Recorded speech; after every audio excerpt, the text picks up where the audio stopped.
हर्षित landmark, सपनों का घर जैसा आप चाहते हैं हम बनाते हैं। 1, 2 एवं 3 BHK ready position flats. Call 9827321321। Jammu Kashmir से बड़ी खबर, जहां जवानों के संग दिवाली मनाने के लिए पीएम मोदी पहुंच चुके हैं। जम्मू कश्मीर के नौशेरा पहुंचे हैं प्रधानमंत्री नरेंद्र मोदी।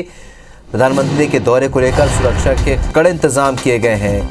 नौशेरा में पीएम ने शहीद जवानों को नमन किया। जम्मू कश्मीर पहुंच चुके हैं प्रधानमंत्री नरेंद्र मोदी। आज जवानों के साथ वो दीपोत्सव मनाएंगे। इस वक्त पीएम मोदी संबोधित कर रहे हैं, सीधे लिए चलते हैं आपको। आपको अनेक अनेक शुभकामनाएं भी देता रहेगा। और आज तो मुझे पक्का विश्वास है कि आप घर पर बात करेंगे, हो सका तो फोटो भी भेज देंगे। और मुझे पक्का विश्वास आप कहेंगे हाँ यार इस बार तो दिवाली कुछ और थी, कहेंगे ना। देखिए आप रिलैक्स हो जाइए, आप कोई आपको देखते नहीं, आप चिंता मत कीजिए।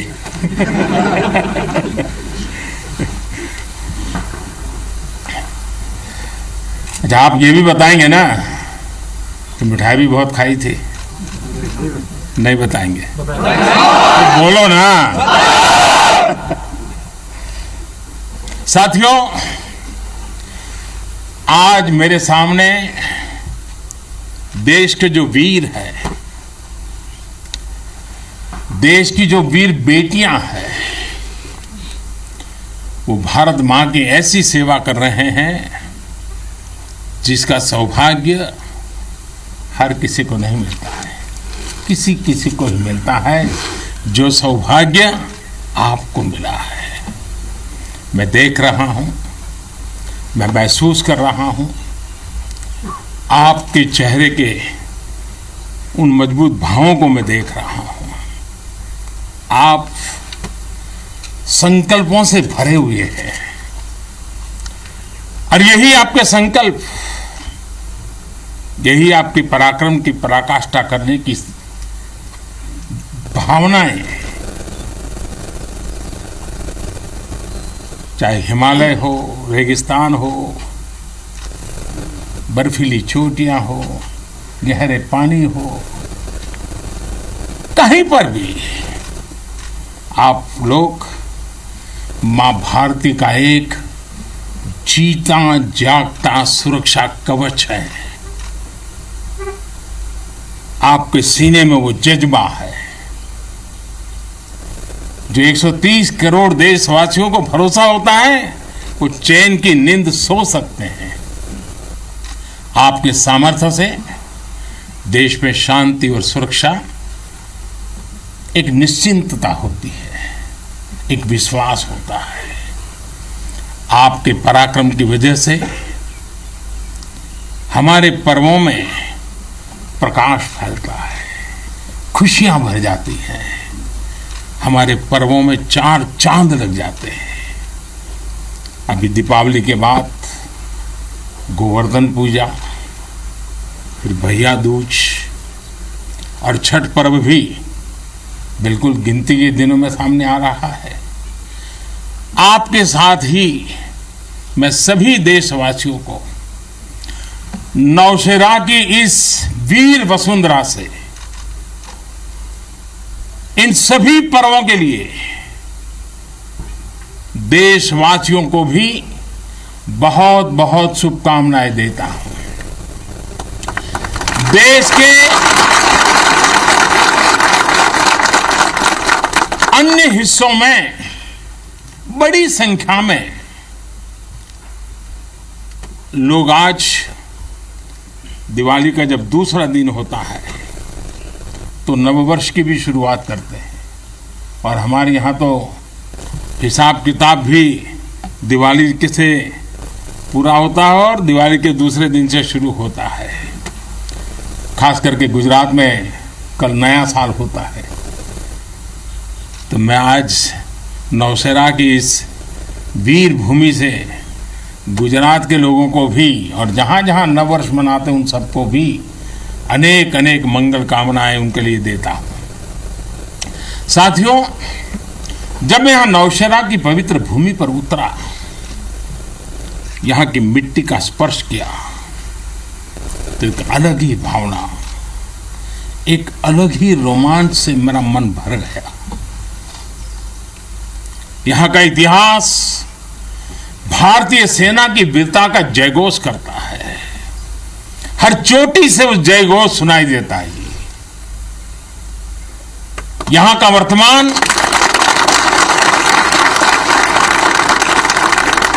वर्तमान आप जैसे वीर जवानों की वीरता का जीता जागता उदाहरण है। वीरता का जिंदा सबूत मेरे सामने मौजूद है। नौशेरा ने हर युद्ध का, हर छद्म का, हर षड्यंत्र का माकूल जवाब देकर कश्मीर और श्रीनगर के प्रहरी का काम किया है।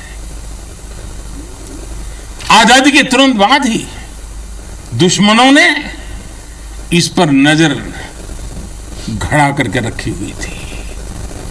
नौशेरा पर हमला हुआ, दुश्मनों ने ऊंचाई पर बैठकर इस पर कब्जा जमाने की कोशिश की, और अभी जो मुझे पूरा वृत्त वीडियो समेत सारी चीजें मुझे देखना समझने का मौका मिला, और मुझे खुशी है कि नौशेरा के जाबाजों के शौर्य के सामने सारी साजिशें धरी की धरी रह गई। दोस्तों, भारत माता की, भारत माता की, भारत माता की। भारतीय सेना की ताकत क्या होती है, इसका एहसास दुश्मन को शुरुआत के दिनों में ही लग गया था जी। मैं नमन करता हूं नौशेरा के शेर ब्रिगेडियर मोहम्मद उस्मान को, नायक जदुनाथ सिंह जी को, जिन्होंने देश की रक्षा के लिए अपना सर्वोच्च बलिदान दिया। मैं प्रणाम करता हूं लेफ्टिनेंट आर राणे को, जिन्होंने भारतीय सेना की जीत का रास्ता प्रशस्त किया था। ऐसे कितने ही वीरों ने नौशेरा की इस धरती पर गर्व की गाथाएं लिखी, अपने रक्त से लिखी है, अपने पराक्रम से लिखी हैं, अपने पुरुषार्थ से लिखी हैं, देश के लिए जीने मरने के संकल्पों से लिखी है। अभी मुझे, ये मेरा सौभाग्य था कि दिवाली के इस पवित्र त्योहार पर मुझे आज दो ऐसे महापुरुषों के आशीर्वाद प्राप्त करने का सौभाग्य मिला। मेरे जीवन में एक प्रकार से अनमोल विरासत है। मुझे आशीर्वाद मिले श्री बलदेव सिंह और श्री बसंत सिंह जी। ये दोनों महापुरुष बाल्यकाल में मां भारती की रक्षा के लिए फौज के साथ कंधे से कंधा मिलाकर के साधनों के अभाव के बीच भी, और जब मैं आज सुन रहा था उनको, वही जज्बा था जी, वही मिजाज था, और वर्णन ऐसे कर रहे थे जैसे आज ही अभी से लड़ाई के मैदान से आए हैं, ऐसा वर्णन कर रहे थे। आजादी के बाद हुए युद्ध में ऐसे अनेकों स्थानीय किशोरों ने ब्रिगेडियर मोहम्मद उस्मान के मार्गदर्शन से बाल सैनिक की भूमिका निभाई थी। उन्होंने अपने जीवन की परवाह न करते हुए उतनी कम उम्र में देश की सेना के साथ कंधे से कंधा मिलाकर के काम किया था, सेना की मदद की थी। नौशेरा के शौर्य का यह सिलसिला तब से जो शुरू हुआ, न कभी रुका है, न कभी झुका है। यही तो नौशेरा है।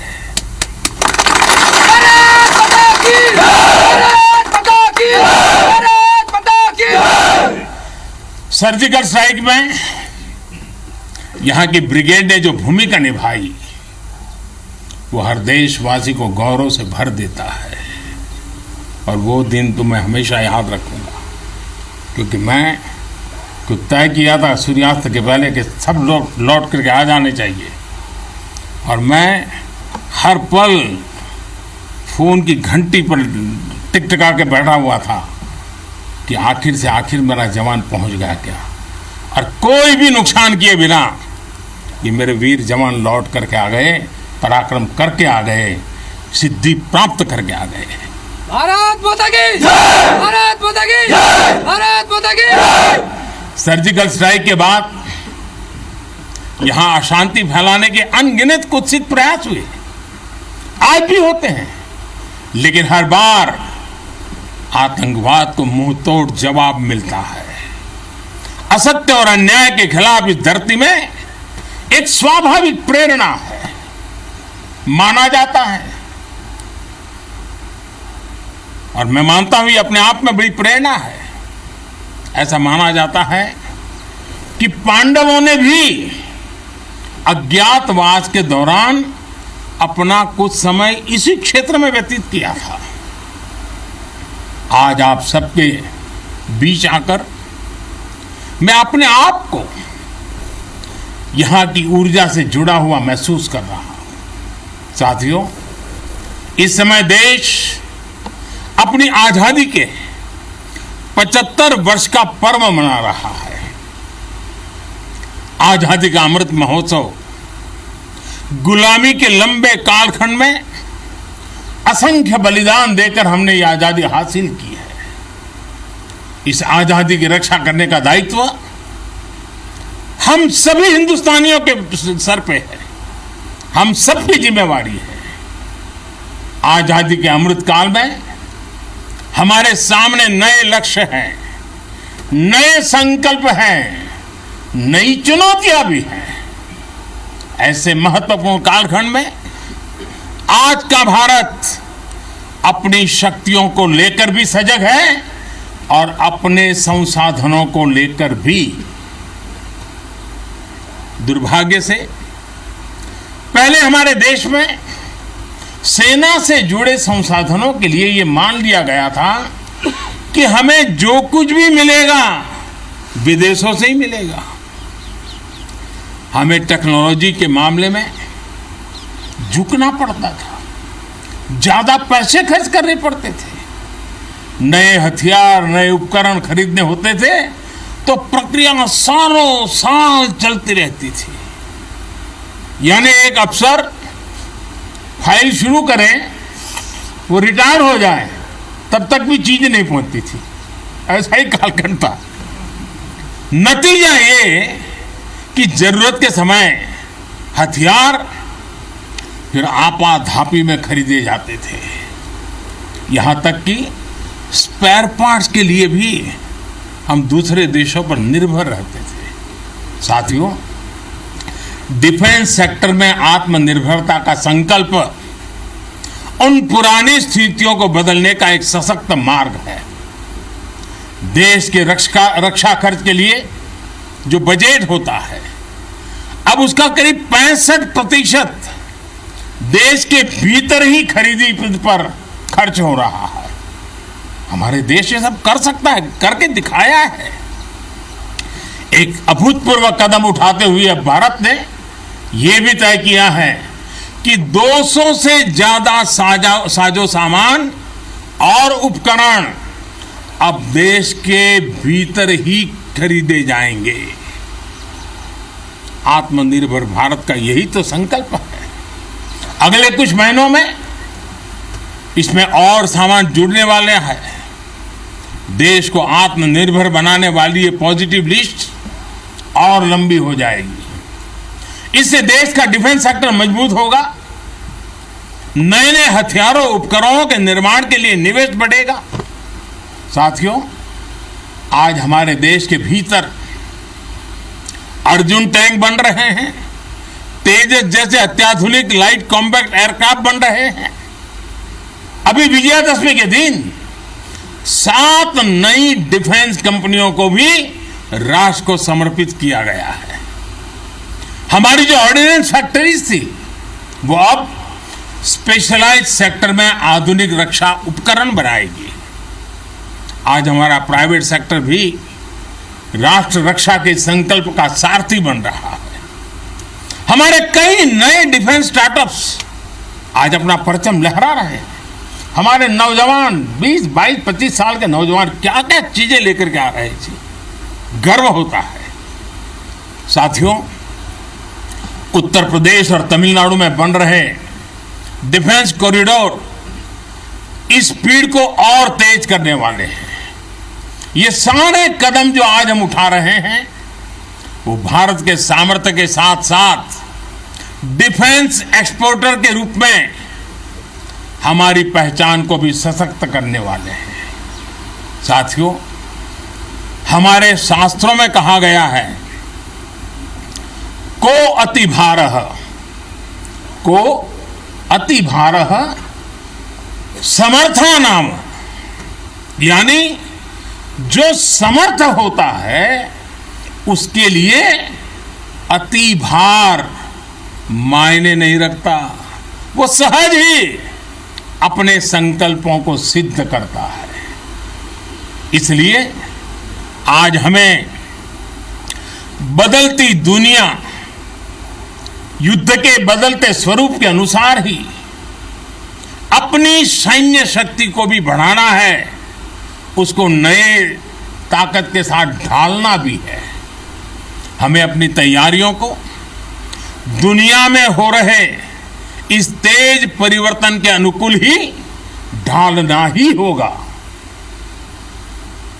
हमें मालूम है किसी समय हाथी घोड़े पर लड़ाइयां होती थी, अब कोई सोच नहीं सकता हाथी घोड़े की लड़ाई, रूप बदल गया।